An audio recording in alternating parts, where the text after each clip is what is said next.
versus doing it by people at the BBC who I suspect one reason why movies and computer games have so dominated the media, the culture, is because, well, it's the visual stimulus so much more. Like the Lion King. I had nothing to do with the university picking the Lion King as... Oh, it was actually Anchorage that picked it and ran it in the town square the other day for kids. And the whole question of faking. if I had gone, I would have asked, the parents, so what is this teaching your daughter? How faking is sometimes something which is unavoidable, Only males and which has a whole artistic worthy of tradition any real consideration. behind it. After all, the female's job is primarily to get Simba to go and do Means to his be a job. fake is something which is really important to us in the world in which we live. Because after all, we know that there are occasions when we've got to do it, but we also know that there's a deep need in all of us for the reality, the truth behind the faking, and that's one of the things that we expect art to do for us, to present the human condition in ways that don't falsify, that don't make it into some cheap, sugary version of itself, but actually present the truth, but present it in a way that enables us also to accept it. And I think that ideal of art is something that I'm sure all the people in this room share. But why would one be a representational artist if it weren't because one wants to show the world as it really is, and in doing so, give people the kind of consolation that comes to them through knowing the truth. Oh yeah, no problem. And I think this idea that art should guide us in this way to the deep truth of things is something which I think we need to defend and is under attack in the world in which we live. My Predator's charger had to be wheeled in on a handcart. Slides with thoughts on them. I know that as visual artists, you're probably hostiles in the written word, aren't you? And especially when it contains abstract thoughts. There won't be too many of these, but it's just so that you have something to look at while I try to explain my meaning. Nuclear power. And I think the first thing that I would like to impress on you is that there is a difference between lying and faking. And someone who tells a lie deceives his victim. That's the whole point of it. But a fake is someone who deceives himself. He's somebody who isn't just telling lies about what he is to others, but he's also creating for himself an unreal personality which will be sufficient to take himself in. And when people fake things, they sometimes put it together as a kind of complicit deception, which we see frequently in the modern world, not least, as I'm sure you realise, in the art schools. If you look at the shows of people like Damien Hirst, what that also says is my grading process, the more volume I get, the you will always more see fluent you that become, they are surrounded by people better you will who are busily confirming them getting in their from the course, completely the more you're getting self-deceived from your opinion of education, themselves. the more you're getting from And the this debate is team. mutual. The critics If I could, The critics Like I think themselves are flattered the by main the thing that into believing of the debate themselves that they team have the does for ability you to see is all the practice, real aesthetic constant meaning of practice, So yelling and you, screaming and there's a kind of pounding. almost a battle of complicit deception. It's not just My office used to be fake. right across the hall, actually. From the debate room? Can you hear it? Oh, I could hear it all the time. Yeah, well, it was and that happens room all the time. 161 or something. Good manners require us to I like the whole philosophy like wing over there because all the teachers. I think it's funny how they're all like in the same area. There's even an office there at the main campus. Gunner's office. So most of us in those circumstances have to I had an office here for about 4 years or so. deceive, not to Do you deceive, still like teach at the main campus too? there's a kind of The only defense time where we I would take schedule there ourselves is in. the summer online course. think while I haven't been in a classroom pretending to feel something, that we really do feel it. And that's the sort of thoughts that we are familiar with from sentimentality. That's a really long time. And people have make claims to eminence. Just playing that for entertainment's sake while everyone was still missing some. Gosh, this is great though. You guys are still coming to class. That's great. By a certain point in the semester, the attendance kind of peters off a little bit. But that's, remember, you can still pass the course by just watching my videos and mailing me. That's part of my consumer approach.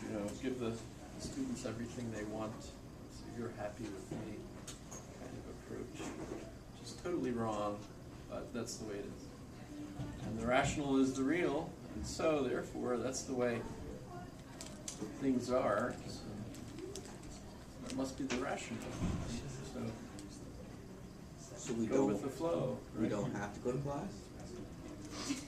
Well, but aren't you better off by actually being here and hearing my jokes face to face instead of? These are terrible videos as opposed to. I feel like sleep would be nice right now. I work at 11 p.m. tonight. I'll be home by then. So Yeah. my drinking group goes till about 10:15, and then that's when I drive home. This is cutting into my drinking time. Speaking of drinking, if you like Roger Scruton, I thought I'd show off. One of his books is "I Drink, Therefore I Am." Roger Scruton. Not kidding. See? You can pass it around if. Mr. Jamison, do you have that book Privilege that you were talking about? Like, do you own it? That was the one by Ross Douthat. Mm-hmm. I did not buy it. It's in the library. Is it at the library on Main Street? Yes. Okay. Or at least if you request it there. I don't remember where it came from. I think it was that library then. Oh, wow. So yeah, you can get it. The only book by Ross that I bought was the to Change the Church, which is his new one. All the others I checked out at the library. So, it's really a good idea to use the library, by the way, because if you buy books, one of the things I've discovered is that they become totally worthless. No one else wants to buy them. It's not like you can take them to Tidal Wave and get much for them. I talked with Professor Meacham once, and I told him I didn't write in my books because I wanted to keep them in good enough shape for Tidal Wave to take them back. And he was furious with me. He says, "No, you have to write and scribble and underline." And of course, he sells books, and he probably wants to make sure you don't get a chance to take them back and resell them again.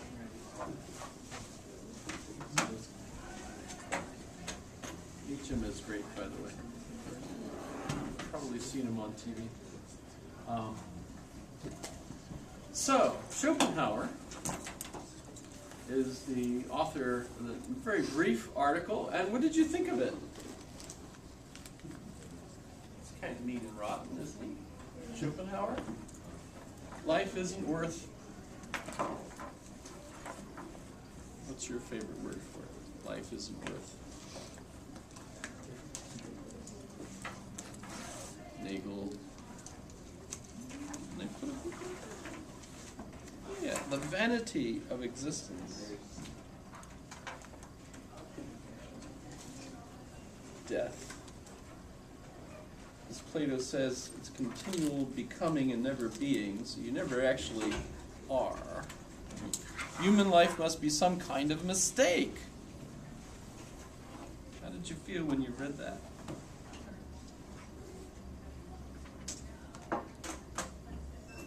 Existence has no real value in itself, for what is boredom but the feeling of the emptiness of life? If life the craving for which is the very essence of our being, were possessed of any positive intrinsic value, there would be no such thing as boredom at all. Mere existence would satisfy us in itself, and we should want for nothing. But as it is, we take no delight in existence except when we are struggling for something. So basically, life is meaningless.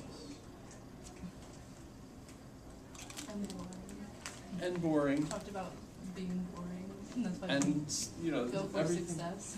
everything suffers.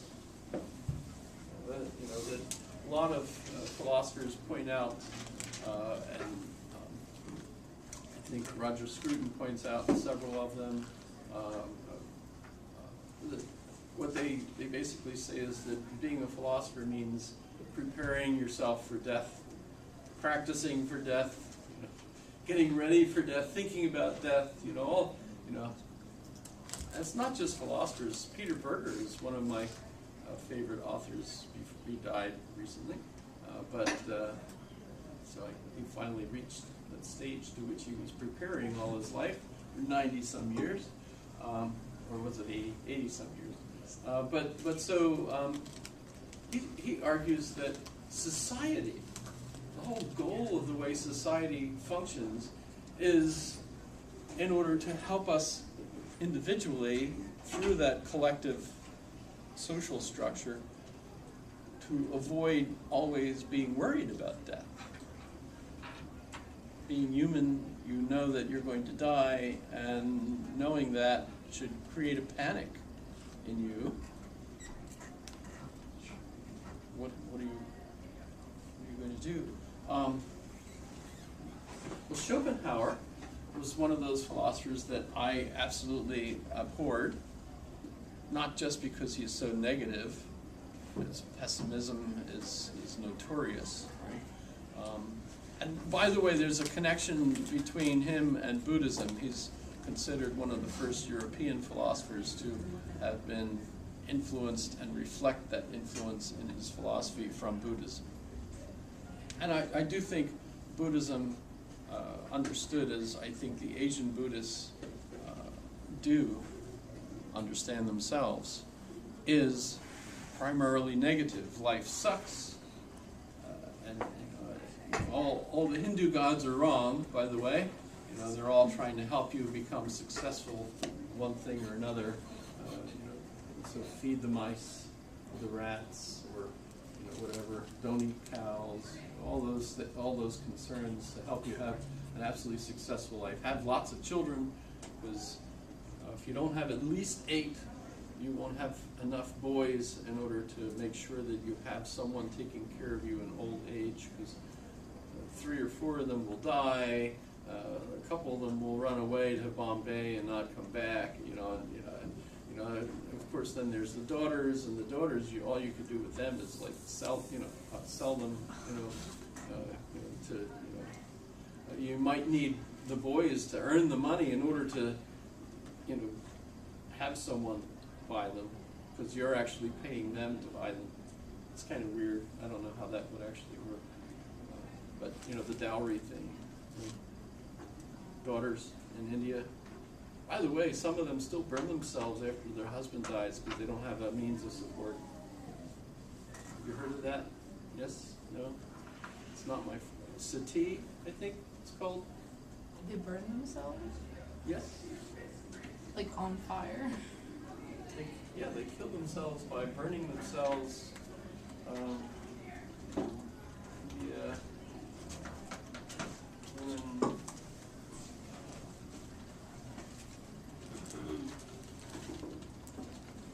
What's it called? Sati.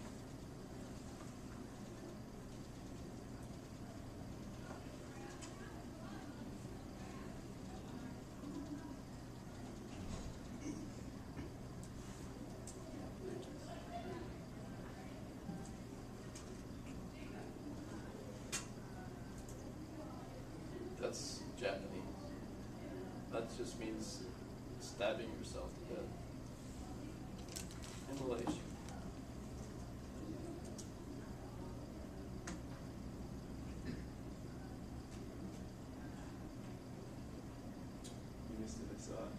You saw it? Yeah. Self-immolation is tolerated by some elements in Hindu Buddhism and Hinduism, and it has been practiced in many cultures, especially in India, for various reasons, including Jafalosity, political protest, devotion, and renouncement. That's fair. So that's just the argument that the Hindus have for having lots of children. You at least have 2 males that survive into adulthood so that they can work to feed the rest of the survivors, including yourself, if you happen to live, etc. But so the situation in India, I suppose, leads naturally to the feeling like there's no reprieve, and the belief that your soul literally comes back and back to the meat, reincarnation, right? So at death, the soul comes back into another body of some sort, and they have a nice thesis that argues, depending on the kind of life you led in the one life, that's what will determine what kind of life form you'll come back as. And there's the goal that you'll climb the bureaucracy so that you become, right, the caste system. There's still untouchables. There are people who are in a caste that's considered untouchable. No one else from any of the other castes or castes can literally touch them, because they're untouchable. And one of the reasons for that is they clean the sewers and stuff. That was in the paper just the other day.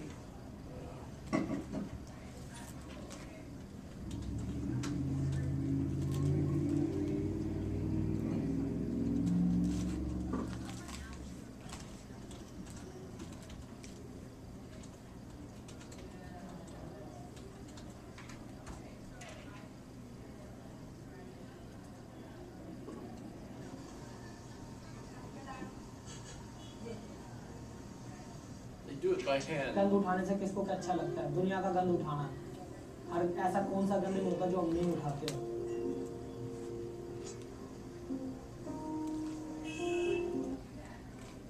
That was just.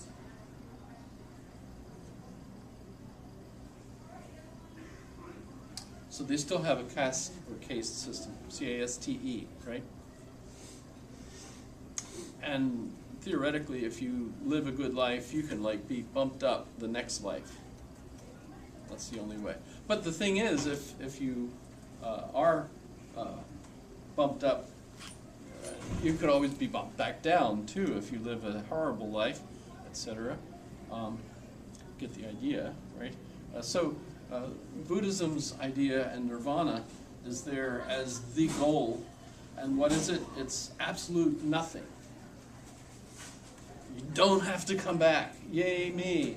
I've lived such an ascetic life where I've removed my attachment, my physical attachment to suffering and happiness. By the way, that's something that didn't kind of move, a lot of Americans, especially in the 60s, got interested in Buddhism. There's a lot of interest in Buddhism in the U.S. I know some folks in my classes that have a tendency to think of themselves as more interested in Buddhism than in, say, the Christian tradition. But the idea of it is that can make you happy here in this life by kind of following some of the Eightfold Path, because it's supposed to help you not be upset by what's going on. It calms you down and enables you to be more one with the nature and so on. But the traditional goal of Buddhism is so that you are eventually completely disconnected from the physical world, so that at death your soul snuffs out and you're not forced back into another hellacious, miserable life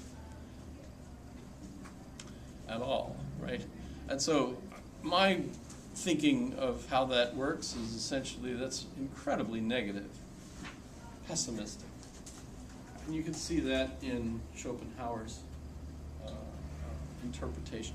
And his philosophy is really a response to Kant, one of the reasons I didn't like him is because my favorite philosopher in college was Hegel.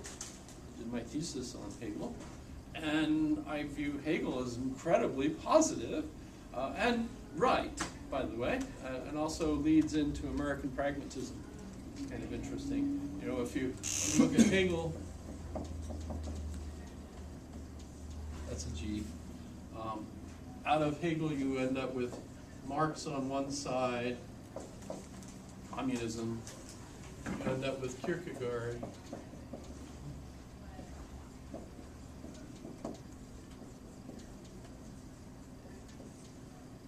Which, by the way, is churchyard, which is cemetery. Wow, that's depressing, right?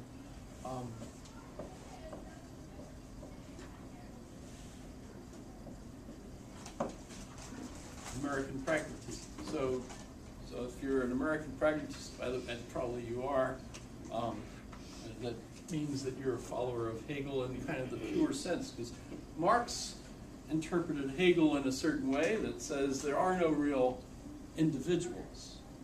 It's we.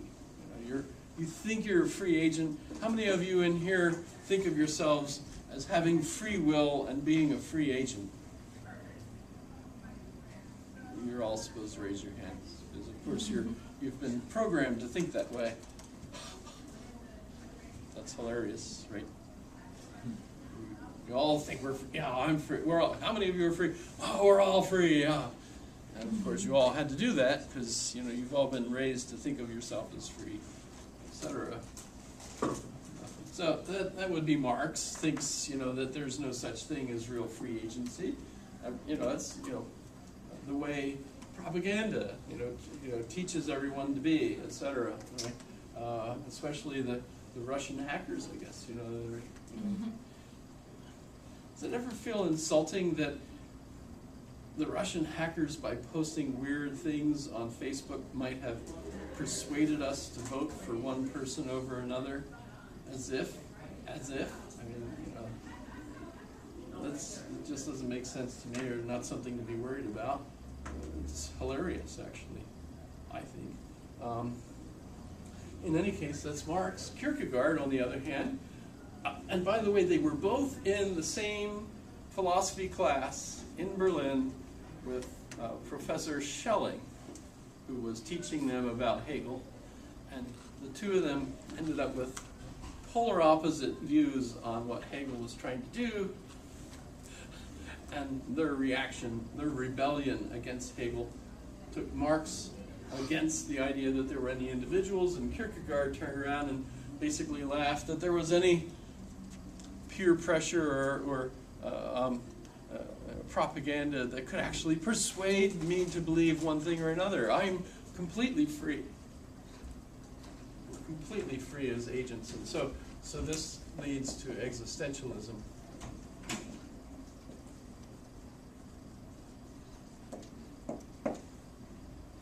And this leads, of course, to communism. And economics, too, by the way. It's one of the early economists, basically. This philosophy was based on economics. But this is us. That's essentially Hegel, the idea being that, yes, of course, you're completely determined by society, by your parents, by your religion, by your faith, by your language. Oh, and by the way, you're also completely free to make whatever decision you want. And you might think, whoa, wait a minute, it has to be one or the other. No, it's both. Both ends, right? The same way that, yes, the earth goes around the sun goes around the earth, neither goes around the other.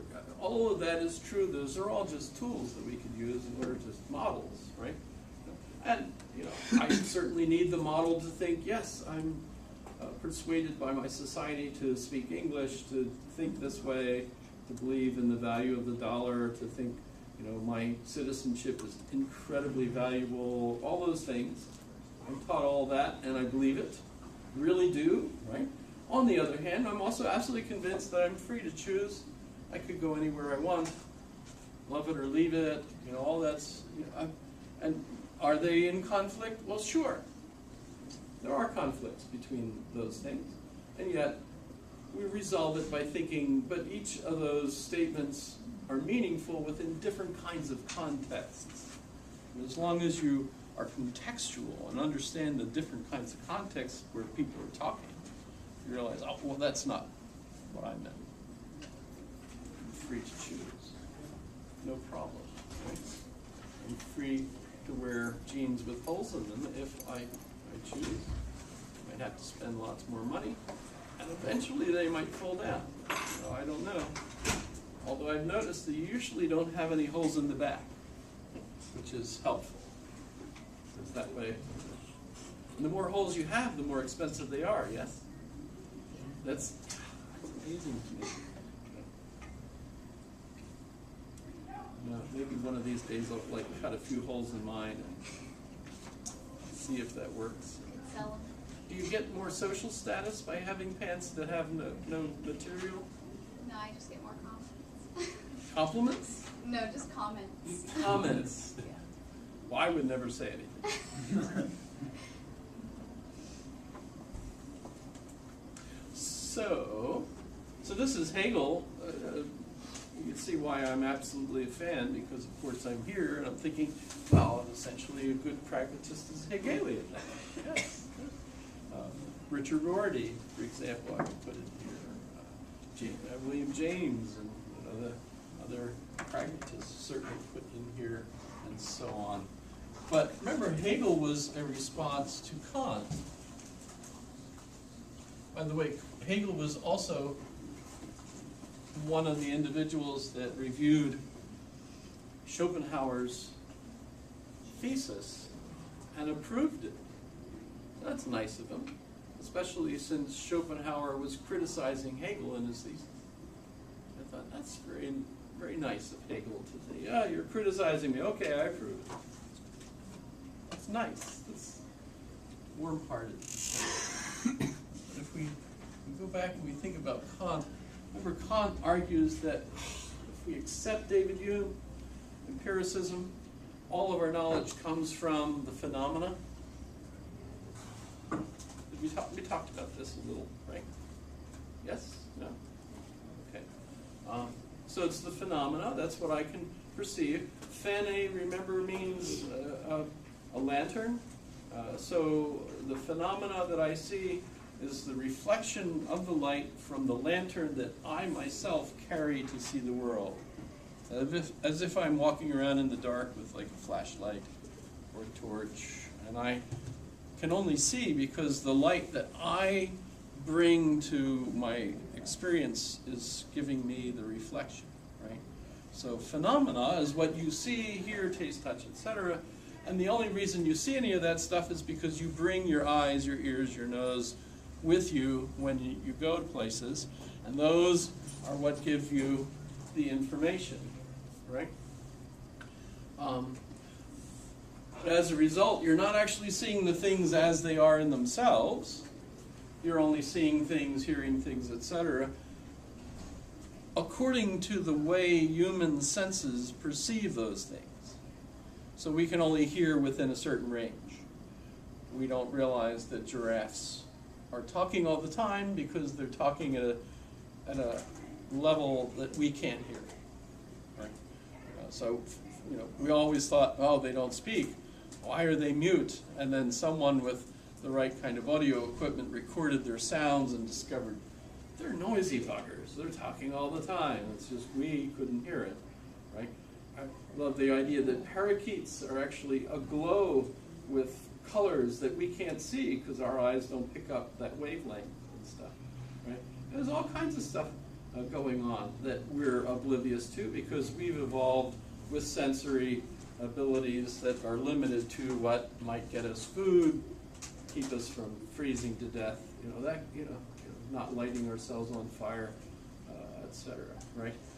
So Kant says that we can't see the thing in itself, das Ding an sich, can't know it, can't know reality as it is in itself, but only as our senses arrange it. And so a rational person is one that sees things the way I do, says Kant. And how do I see things? The way that German pietists teach me to see things, that must be the universal way of reason. Everyone said, no, that's wrong. And they started trying to figure out, well, what does order or organize the way our senses perceive things? And of course, we're still, trying to figure that out.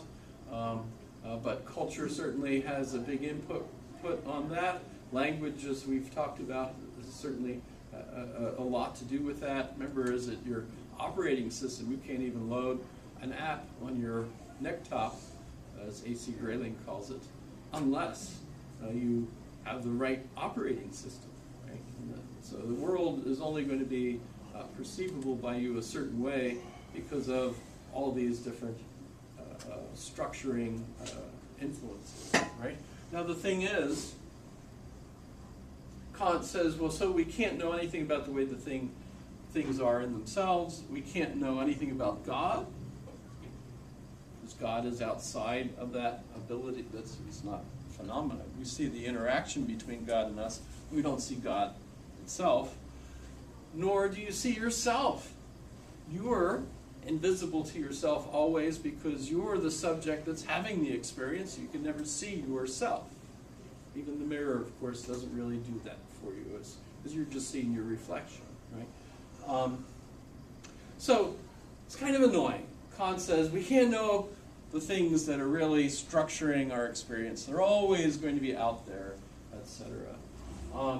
Well, Hegel says nonsense to that and says that all of the phenomena that I have, that I experience, includes all of the things that lead me to think that there is a thing in itself, and all the characteristics that lead me to think that. And it's also the means by which I suspect that there's a God, and there's a reason for me to suspect that there's a self, right? Now that all comes from my phenomena. So in a sense, Kant, you're being nonsensical, saying that there's stuff that we know that we can't know anything about, because in saying that, you're knowing something about it. So that's just dumb, and that seemed incredibly obvious to me, that yes. So instead we begin wondering, well, what is it that enables us to think that there are such things that we can't know? And that's where we get into the history of culture, the evolution of our ideas, the evolution of the history of thought, really, right? And by the way, Hegel gives us history of philosophy, so that you begin for the first time looking at how philosophy has evolved, and then you look at the philosophy of history, because by doing that, we're studying the theories behind why history has been interpreted the way it has, etc., right? So Hegel gives us that. And by the way, that's starting in 1807, his first major publication.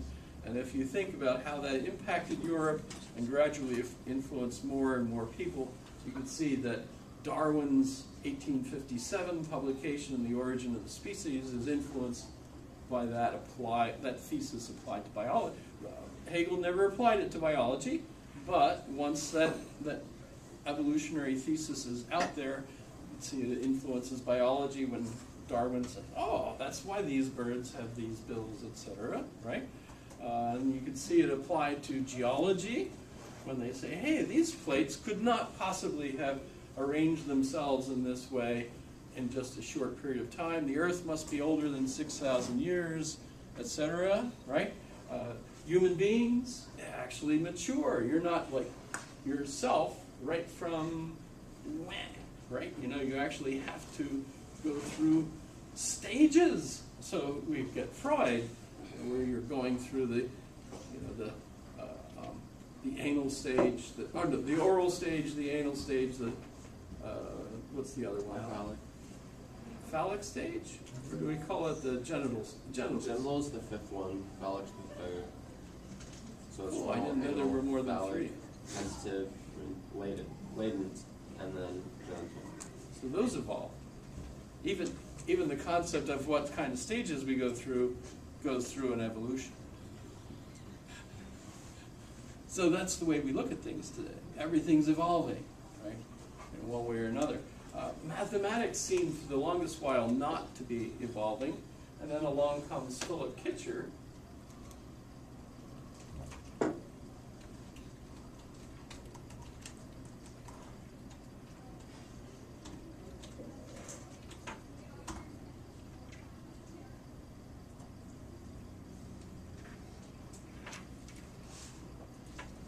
So Philip Kitcher comes out. This is not new. This is, I guess, at least the 90s.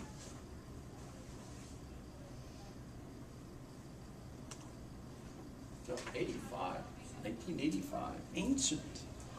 But he argues in this book that mathematics has evolved. We've evolved. Obviously, there's a history of who came up with what ideas and so on.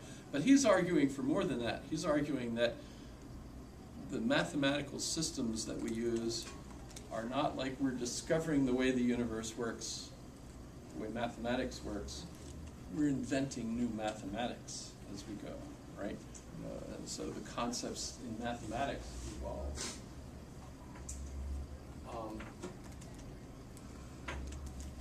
So we see all this evolutionary response, and that's thanks to Hegel, and not just Hegel, of course, but Herder was another individual besides Hegel.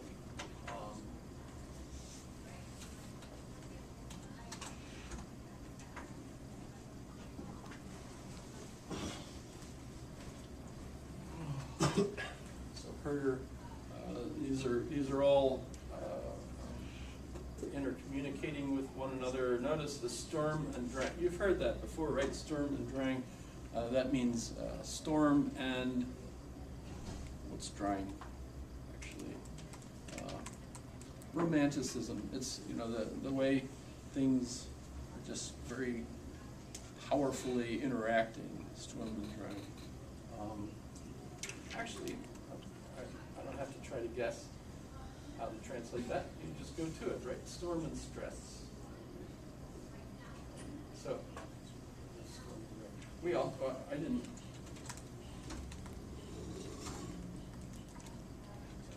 I think I put his thing. Of course, everybody knows Hegel, but actually I've met a lot of people that never heard of Hegel. It's kind of interesting. That's Hegel. Born in 1770. So that's kind of intriguing. If you think of, 1776, that was an easy year to remember for most everyone, because of course that was a great year for Pinot Noir, and I'm sure you all remember it. Wait, what year? 1776. Oh, yeah. Actually, I don't know if they even had Pinot Noir then. I'm just making a joke, just in case. Go out and try to buy Pinot Noir from 1776. But they don't have it. But so Hegel, and another one of my favorites, Goethe.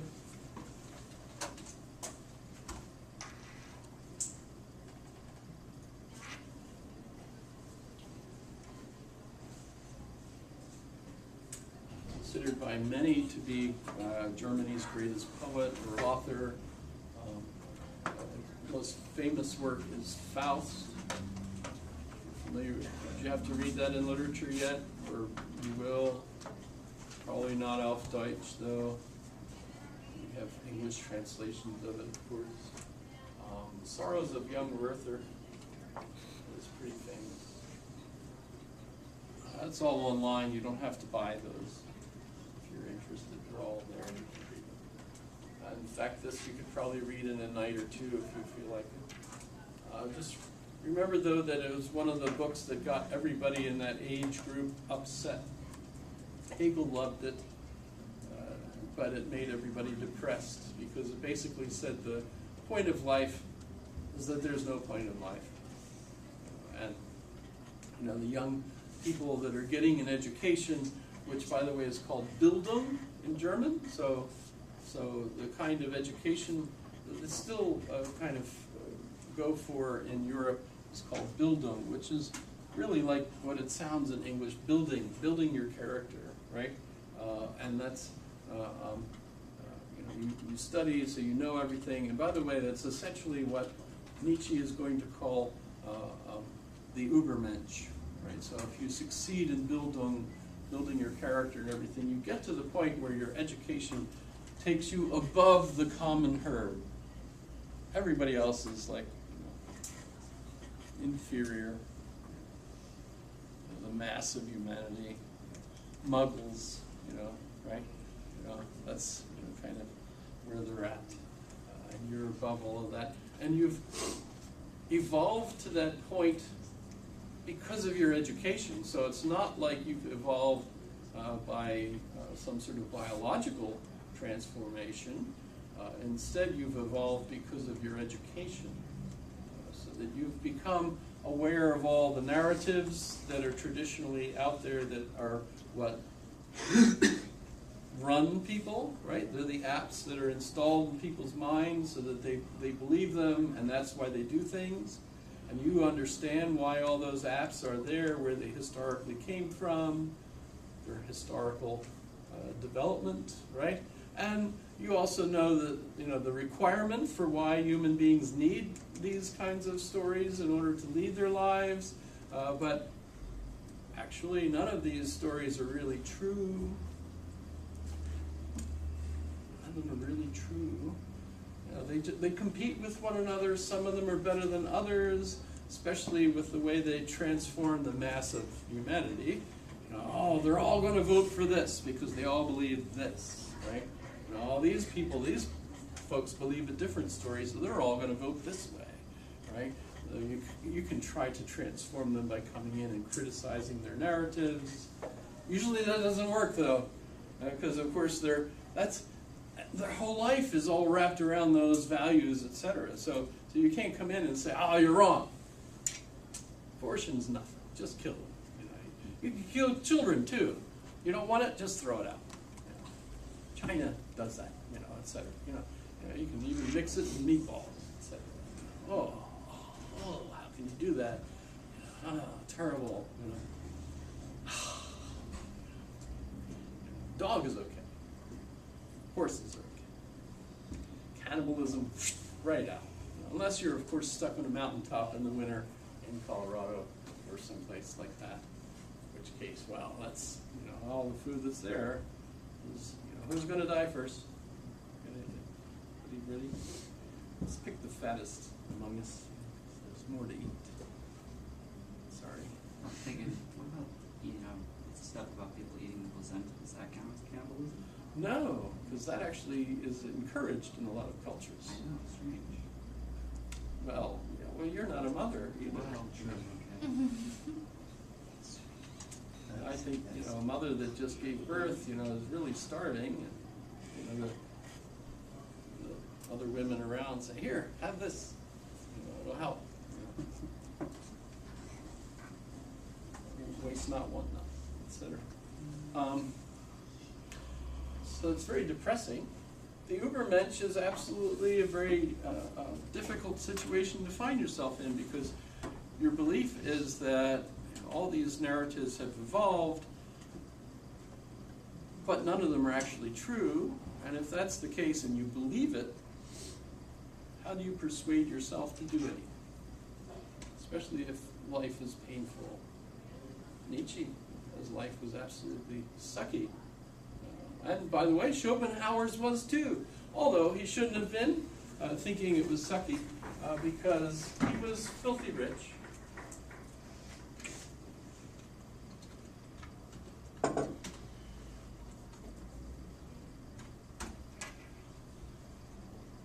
This is Rudy Safransky, his book on Schopenhauer.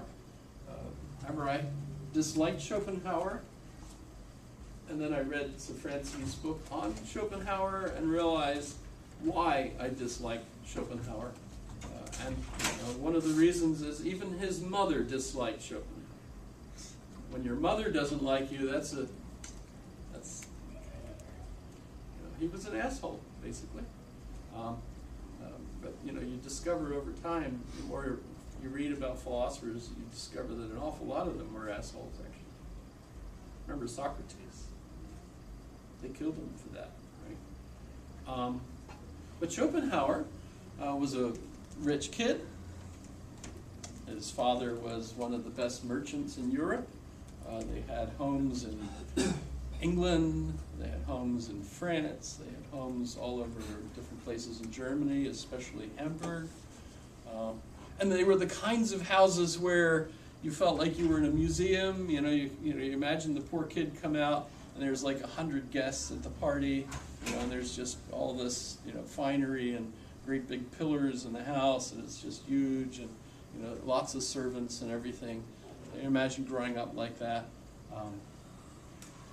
And they took him to England, and he lived in England for a while, so he became a fluent speaker of English. He also lived with a family in France, in Paris, for a few years, so he became a fluent speaker of French. And then his father wanted him to become a businessman that would replace him as the head of the business. He was absolutely not interested in that. It was too boring. He did spend some time as a businessman, start him small at the, doing paperwork, and he just hated it. He says, nope, I'm out of this, right? And so what did he want to do? Well, I'll go study philosophy in Berlin. So he went to Berlin and a few other places and started studying philosophy. He really liked it, and he came up with his own views in response to Kant. And he argues that you can actually know the thing in itself. What causes everything to be the way it is, even though you can't directly see it, it is the will. The will. Whose will? Well, not anyone in particulars, actually. It's kind of like the universal will. And so,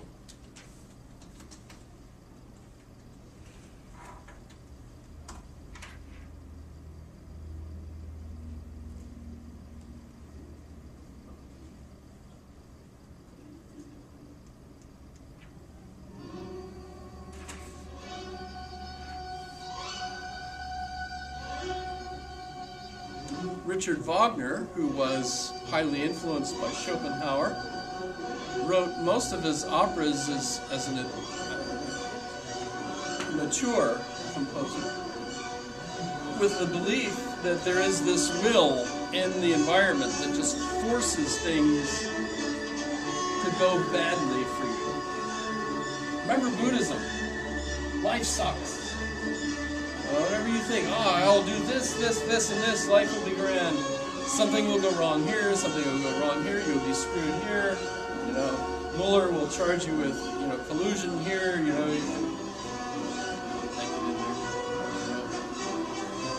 get the idea, right? Instead of going out to play golf, some Korean wants to meet with you instead. You should be playing golf. Look at the weather.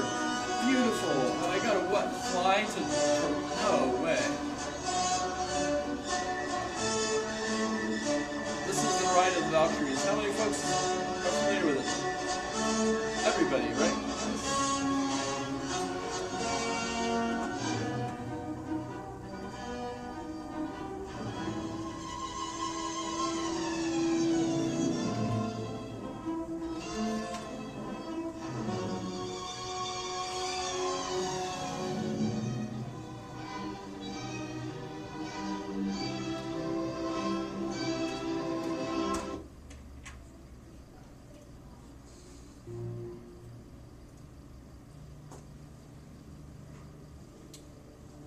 This is Wotan, who, you all know, he's the king of the German gods.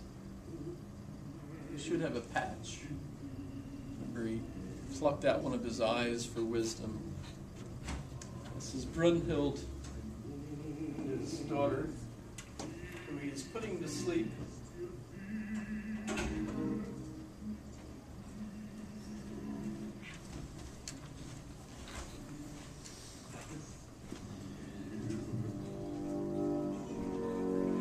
Disobeyed him, and so he heads to punish her.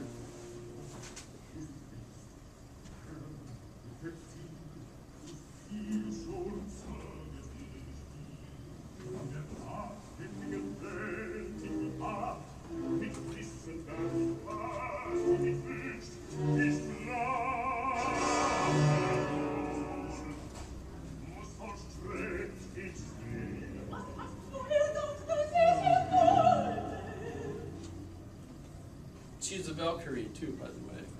All of the daughters that he had from Erda, which is Earth, are Valkyries. Actually, he had Sigmund and Sieglinde too by Erda. Those are the Wolfing's pair, the wolf pair.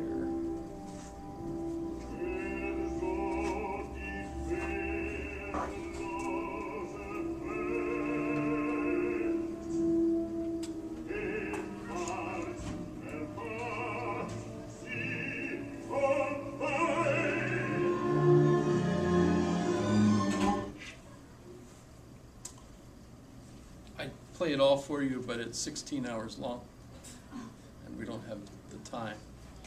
Because the first opera of the cycle is Das Rheingold, the Gold of the Rhine. So a Nibelung dwarf who lives under the ground, basically a Jew.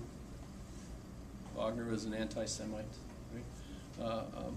And everyone listening to this, including Hitler, who listened to Die Götterdämmerung 100 times. Imagine, he was proud of that. 6-hour opera. Pardon? I was there for a long time. Yeah, and it ends with Siegfried having a funeral pyre, and you know, at the end of Hitler's career, he said, "Eva, you and I get married," and then burned in a ditch with petrol for their honeymoon. Kind of an imitation of Siegfried's funeral pyre. I'm sure Eva was absolutely thrilled. Eva Braun. Yes, Hitler used to be able to see the place where that happened, because when I was in Berlin, the wall was there, right? But there was like a stand where you could go up and stand, and you knew exactly where the ditch was supposed to be. You couldn't actually walk over there because that was on the east side, right, the communist side. But it was over there, and you could see where Hitler was supposedly torched by his men at the end. But so Das Rheingold, 3 hours long. Basically, the ring is stolen. Well, the gold is stolen, and the Nibelungen makes a golden ring, which is the ring of power. Ooh, ever heard of a ring of power? It's quite an old motif, right? Gyges ring from Plato. Of course, the Lord of the Rings we all know, although that was after World War II. But you get the idea, right?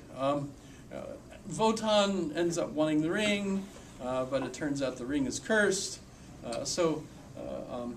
He's doing everything he can in order to get the ring back, but in order to do that, he's actually getting everybody else cursed all along the way. And at the very end, then, even though the ring comes back and it ends up being flowing back into the Rhine, because when Siegfried's funeral pyre burns, the Rhine overflows its banks and sweeps away the funeral pyre, the fire, and includes the gold. And it takes it back into the Rhine, where the Rhine gold came from, right? Das Rheingold. So, but Das Rheingold is 3 hours long. Die Valkyrie, which is about the Valkyries, is 5 hours long.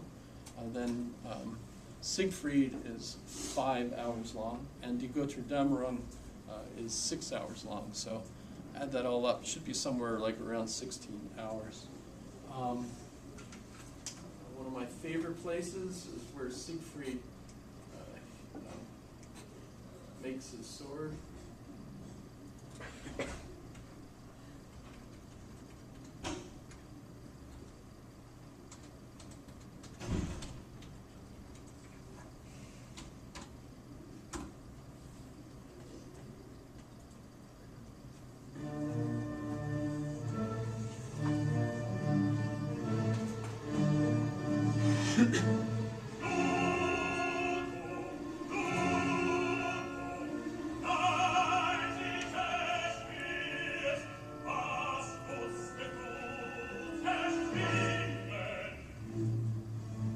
Wotan that destroyed the sword the first time. He made it, gave it to his son Sigmund, Sigmund was going to go and kill the enemy that would enable him to get the ring for Dad. But Mom,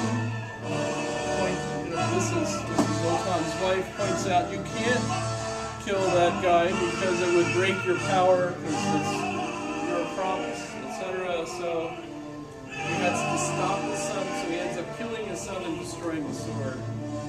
So Grandpa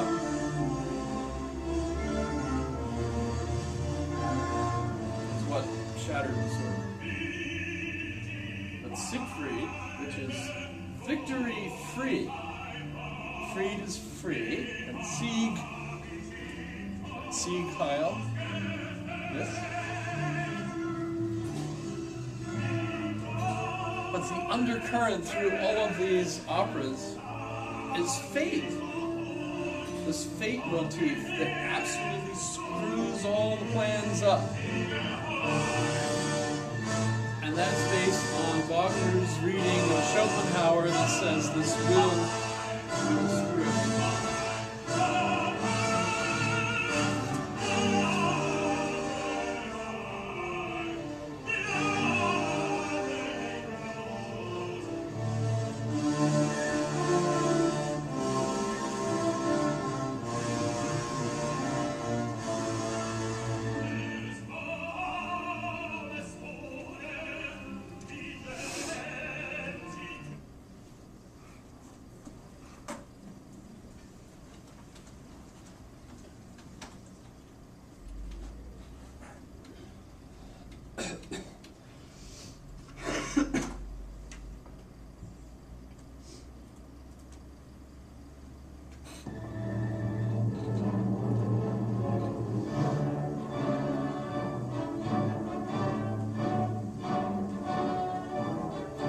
Triumph of the will.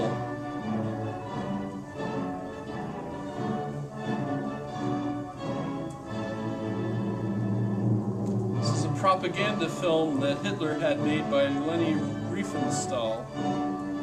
It's famous because of it being the first propaganda film of this type.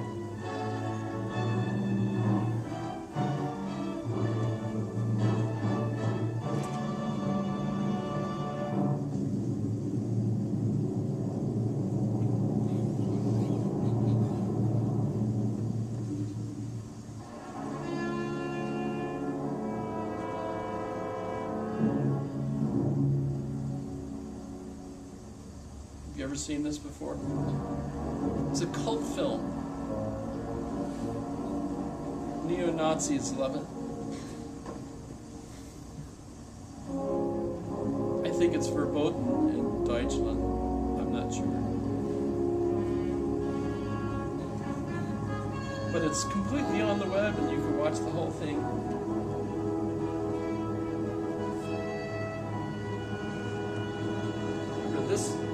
The point of this movie is to just convince every German that ever gets to see it, just incredible how powerful and wonderful Der Führer is.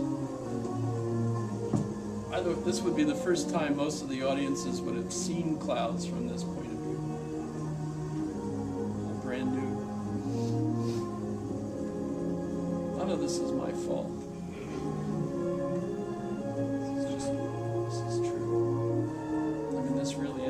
You're seeing a real movie that was really made by Hitler in order to promote his overall popularity.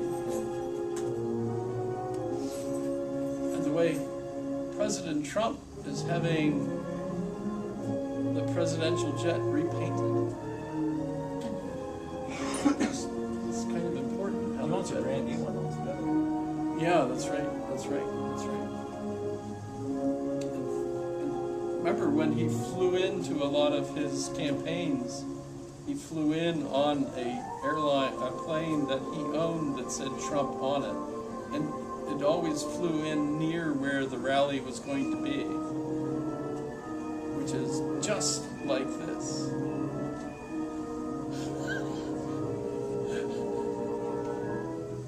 Of course, most Americans hadn't watched this, so they don't realize, hey, isn't that what Hitler did in order to make sure everyone thought he was Cat's Meow? Yes. That's it. Actually, there's two planes, because one of them has the camera that's filming Hitler's plane, right? Puzzled me how Elon Musk's car was being viewed from afar, because that meant there had to be a camera somewhere in space that was watching.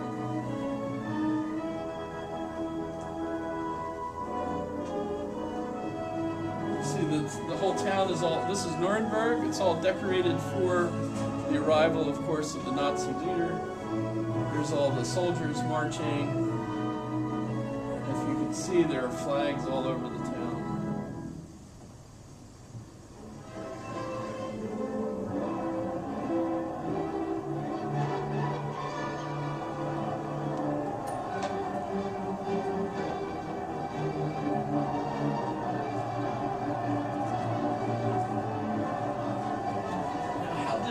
Understand the concept of will? Was it a will that was fated even for him, or was he the will of the Volk, right? The people? As Trump says, he was a popularist, he's a fascist.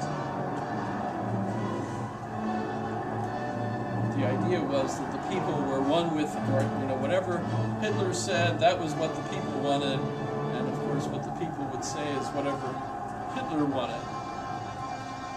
So it was Ein Volk, Ein Führer, Ein Führer, Ein Volk, right? So you get this circle, which, by the way, he learned from Mussolini. Mussolini had done the same thing. Where the fascisti is the bundle of sticks that we hold as a sign of power.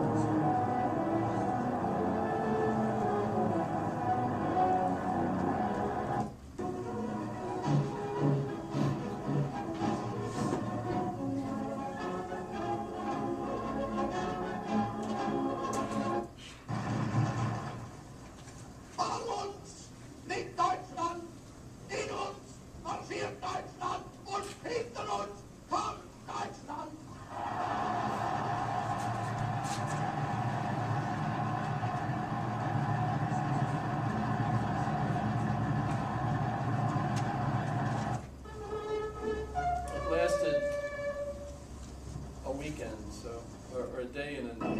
It was more than one day, because it lasted through the night.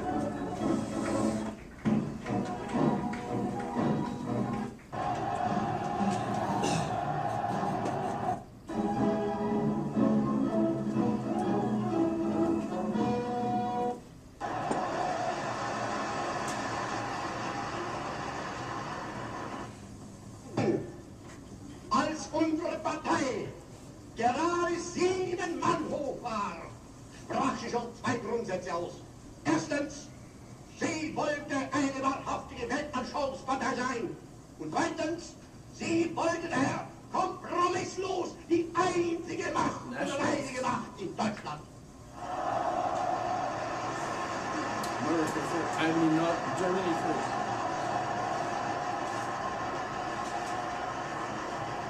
Those really Freudian slips, or is that part of mussten als Partei in der Minorität bleiben, weil wir die wertvollsten Elemente des Kampfes und des Opfers sind, in der Nation mobilisierten, die zu allen Zeiten nicht die Mehrheit, sondern die Minderheit ausgemacht haben.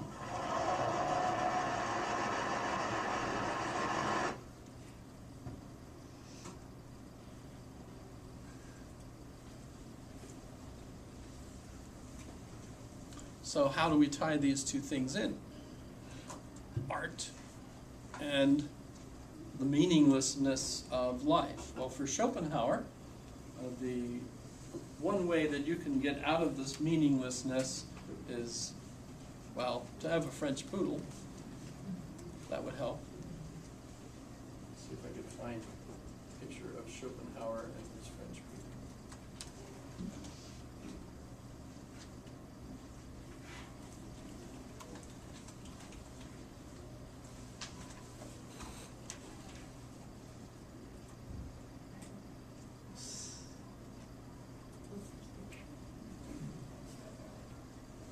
actually, look, is that one example of how after a while the pet and the person look similar? Maybe. Exaggerate that a little bit. But of course, I'm kidding about the poodle. No, actually, you did have a poodle. It was a big poodle. He was always seen with the poodle, etc. His only friend, really. However, art and beauty can make life meaningful. So if you feel like life sucks, the one remedial thing that can help is music. Beautiful music can make life better. Seeing beautiful art, beautiful architecture, things of that sort, all help. Now the trouble is, of course, art has deteriorated into modern times. Think of my tie. Should I? I'll try to.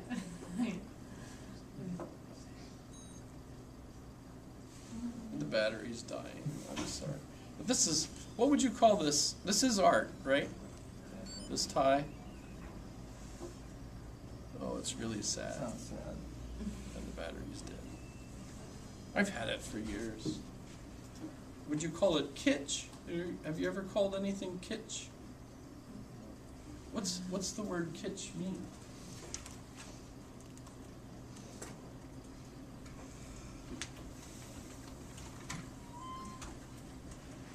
So it's a German word. Actually, it's probably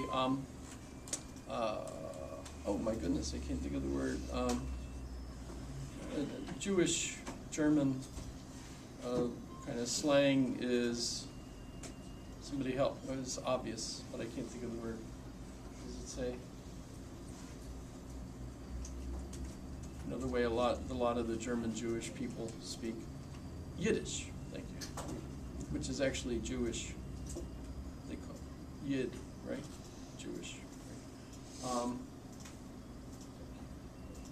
So the excessive garishness or sentimentality, or it's made out of plastic. So like Roger Scruton refers to like plastic copies of the Pietà, right? Pietà.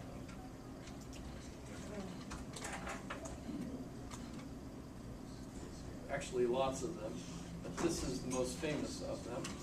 It's the one by Michelangelo, which was beaten to a pulp by a maniac in the Vatican not too many years ago. Right? You've heard about it? They fixed it. The guy took a hammer to it, smacked the nose, broke one of the arms off. Yes? I'm not kidding. What? You do have to check everything I say because I'm old and I don't remember things that I think I do. But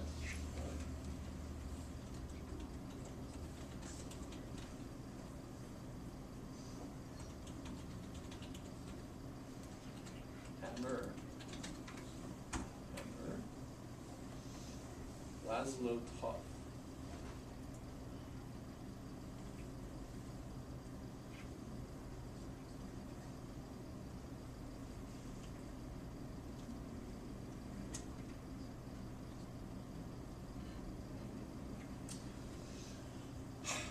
But it is absolutely gorgeous. I got to see it in the New York World's Fair in, what was it, 65?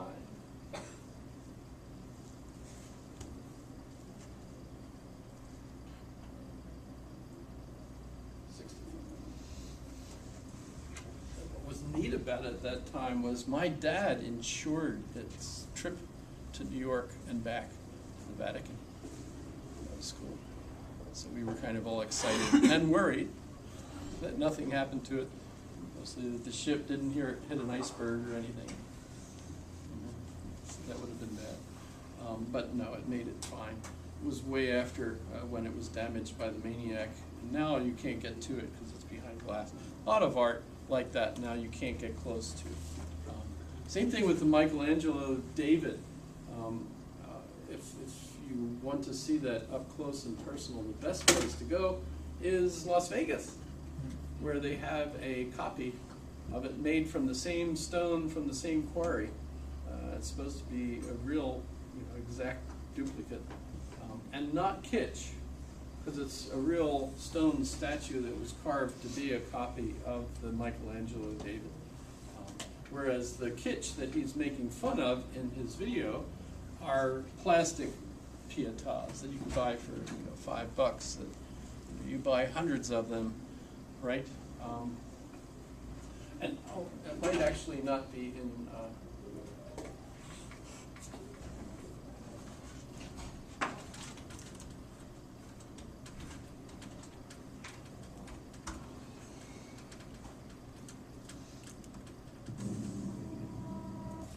Or outrageous, like this such. I also think it's disturbing. Art should. From its beginnings in ancient Greece, philosophy has reflected on the place of beauty in art, poetry, music, architecture, and everyday life. What's the difference between aesthetics, the appreciation of beauty, Philosophers have argued that through the pursuit of beauty, we shape art? the world as a whole. Because We also Denali's come to beautiful understand in the our own sunshine, nature as spiritual beings. covered with snow, gives you a But our kind of world has feeling. turned its back The on eagle and because of that, we find ourselves surrounded by swooping ugliness over the and Glen alienation. Highway gives you a certain, I want to persuade interesting you that beauty emotional matters. response. But it is not Triggered. just a It's subjective not. thing. You don't have to go but a search for that universal need response. of It's human already built beings. in when you see it. See a If we raven ignore fly this by. Oh, need, that's a we raven. find See an ourselves in eagle. a spiritual desert. I want to Oh, show that's you the different, path out right? of that desert. So it's The genetic. path that leads to Would you say? home. Well, ravens are. I mean, they're impressive too. But what would you say? I mean, raven, eagle. What stimulates your body to like awe more?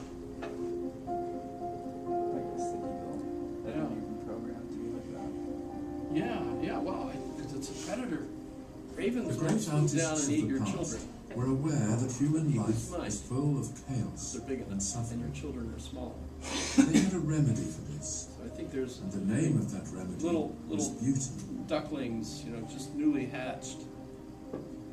If you take the silhouette of a duck over the The box, beautiful they work of art don't brings react. consolation You have and a sorrow, predator bird and like a hawk or affirmation and something. joy.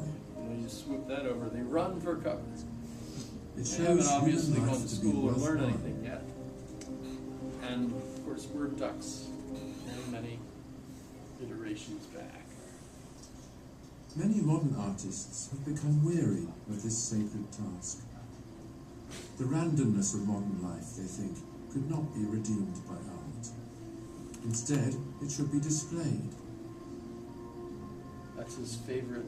The pattern was set nearly a century ago by the French artist He calls it the Marcel Duchamp, urinal. who You ever signed heard a it called that urinal before? with a fictitious We signature, all say urinal. Nut, and entered it for an exhibition. We've all His heard gesture about. was satirical, designed to mock the world of art and the snobberies that go with it. But it has been interpreted in another way, as showing that anything can be art. But if you think, Like a wow, light if going on Schopenhauer and and others argue that art is what can remedy our Can meaninglessness, or what even we're talking hide about is proofs. really beautiful art, then what No happens longer when does art art turns have a around sacred and status. makes fun No of art longer does it raise us to a higher and turns moral or what spiritual can redeem plane. our It meaningless is just lives one human with gesture beautiful among art others, by giving no us more crap meaningful than a laugh or a on shout. purpose. Talk about even I more think they're depression. making fun of us. It's a pile of bricks.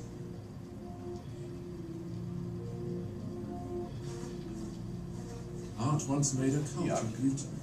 Now we have a cult of ugliness instead. Since the world is disturbing, art should be disturbing too. Cult of ugliness. Those who look for beauty in art are just out of touch with modern Hilarious. realities. Sometimes the intention is to shock us, but what is shocking first time round is boring and vacuous when repeated. This makes Notice art they into an repeated his elaborate move. joke, though one that by now 5 has ceased to be funny. Yet the critics go on endorsing it, afraid to say that the emperor has no clothes. Creative art is not achieved just... He did this video for the BBC years ago. So, I've read lots of Roger Scruton's works and watched him in lots of talks on YouTube. He never yet has said something I disagreed with. That's really weird. 'Cause usually I could find something I don't like about, something that, somebody says. Or just another way of interpreting what they said. But it seems right on to me. It's just, so I'm kind of impressed by him. But there's another individual that writes about the real consists of an infinity of things that are and purely that's Brian spiritual. McGee. And everything material and space itself are phenomena, appearances, byproducts of the real world, which is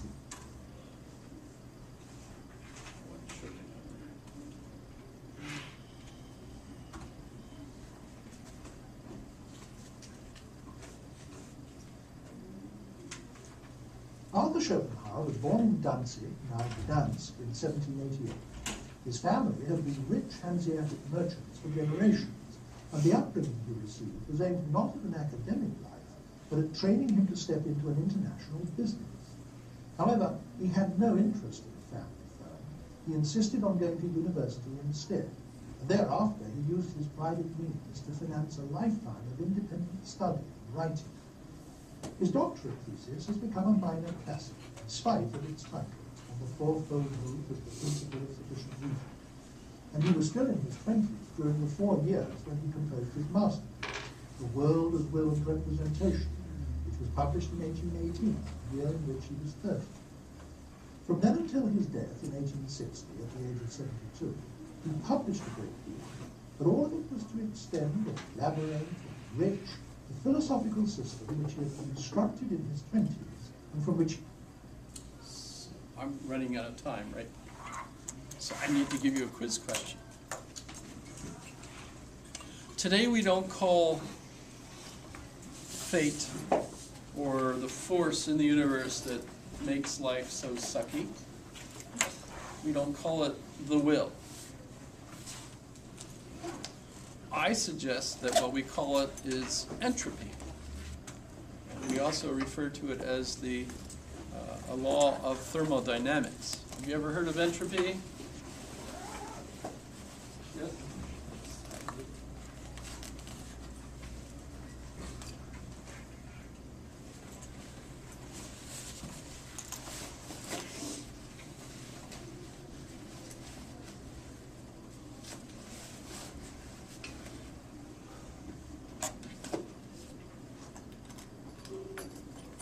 So entropy tells us that any closed system, and we're not closed systems, we're open systems because we eat and we breathe oxygen and so on, right? So we're not closed systems.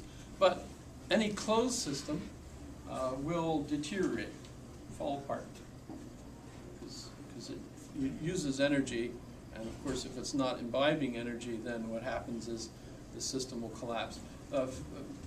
Stephen Hawking's favorite example, I think, of this was the wheel in that game roulette, right? Where you're spinning the wheel and you put the ball in, and it will stay in the outer section of the ball until the ball slows down, and then the symmetry collapses, right? It breaks the symmetry, and eventually the ball will fall down, of course, land in one of the holes so that you can have people win or lose. It's right, whether it's red or black or odd or even, right, in the wheel, right? Symmetry breaking. But life seems to fight against entropy. So my quiz question is, how do you think life manages to fight against entropy? How come we're still alive? How does life fight against entropy? We're still alive. In fact, we're more complex. According to entropy, everything should be getting less complex. Now, I mean, there is, of course, a big hint in the fact that we're not a closed system. Even the Earth is not a closed system. We get sunlight. Right?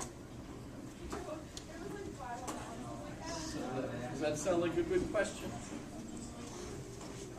If you want a nice hint.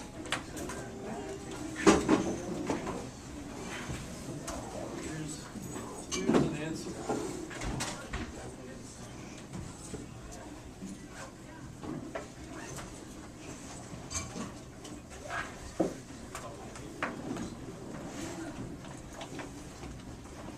If you're familiar with Carl Sagan or Sagan, this is Dorian, his son. Okay. See you on Thursday. No, Tuesday. That's right. This is Wednesday. So, oh, sorry. So yeah, Monday. Auf Wiedersehen. Tschüss.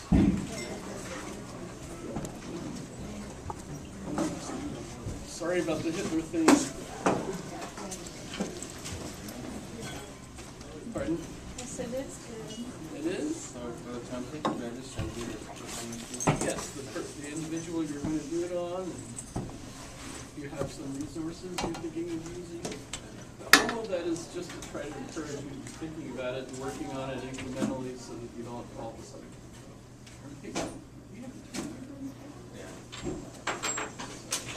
Doing all this stuff, it's on your mind and you're incrementally adding to the paper. It's easy anyway, it should be fun. Probably type my term paper in one evening. Yeah. What is it, 3,000? Auf Wiedersehen.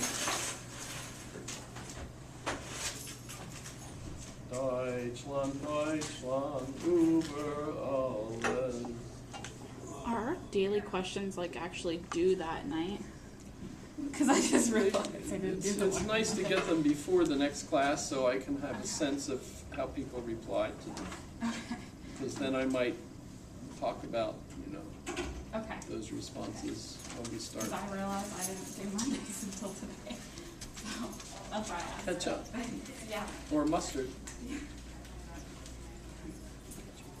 I've just been responding to the Monday and Wednesday on Wednesday to That's fine. save trouble sending 2 emails. You can send 2. Because, at the end of the semester, I take all of your emails and I download them into the flash drive and I put it on my scale and I see how much your emails have added to the weight of the... Not much. Do you like my jokes, or are they? That's a very broad question. Some of them are. That's true. Some of them are Excellent, a little excellent. funny, and some of them are not. What about the tie? Was that a funny joke? That was interesting. I've never seen an electric tie before. It's the battery's out. Yeah. It sings, some sort of Christmas song. Snowman song. I would say an electric tie is probably the best article of clothing to make electric because you don't usually wash it.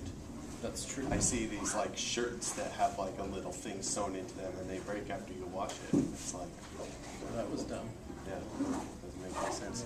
I was just wondering You're doing C.S. Lewis? Yeah, I was wanting to get just a little more clarification on the nature of the paper. Should we be doing? It's supposed to be fun for you. So, with C.S. Lewis, I'd prefer you to be focused more on his philosophical works rather than Narnia and stuff like that. Sure. Although you can certainly take a philosophical attitude towards Narnia. Yeah. Absolutely. There's plenty of stuff there. So kind of trying to more summarize his philosophical standpoint. Yeah, or how his philosophical standpoint influences you. That could be too. I mentioned, I think, Alistair McGrath. If you've looked him up, he is like a wonderful source. He's got several books. Breakfast with C.S. Lewis, or Lunch. Lunch with C.S. Something like I have it. He's got a major book on C.S. Lewis's life. It seems to me there's a third book about Lewis as an apologist too. But he's Alistair is fantastic in lots of other reasons. He's written like theology textbooks, you know. So I don't know how many people use them, but you know, I've got 2 editions at home, and I refer to them. They're great resources for all sorts of things. That's loud. Does that go off in class? It could have. Hello, this is me. Yes, because we're going downtown, right? All right. Okay. See you soon. Okay. Bye-bye. Have a good week. Yep. Weekend. I shall. And send you the bibliography in email, right? Right. Yeah. Everything through email, Right. because it's free. That way, I have like a folder for you that everything you send me is